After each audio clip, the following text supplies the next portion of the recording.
a looming crop pollination crisis, and it's not just honey-producing insects, but the famous bees that pollinate our food plants are slowly vanishing. We've also demonstrated that for certain crops like pumpkins, if they're not pollinated, you'll get 0 shillings from their sale if you invested in pumpkins.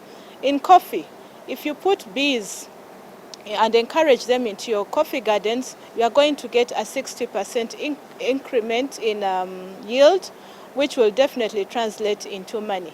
And the same goes for many other crops. We couldn't study on all crops.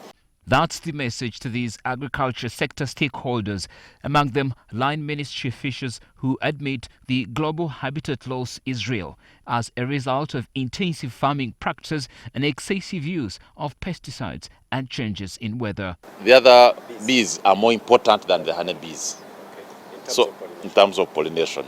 And therefore it is important that we preserve those insects. And one of the recommendations I see very important is that we really also need to conserve the habitats of these pollinating agents. Yes.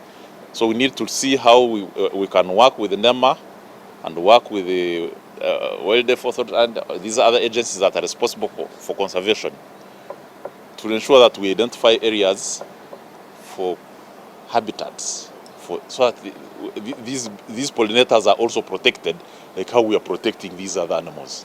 Because our work is really among the first comprehensive studies for Uganda. So we don't have like previous information from which we can compare whether pollinators are in decline or they're increasing or not. But from our work, the future researchers will be able to assess and give us those statistics.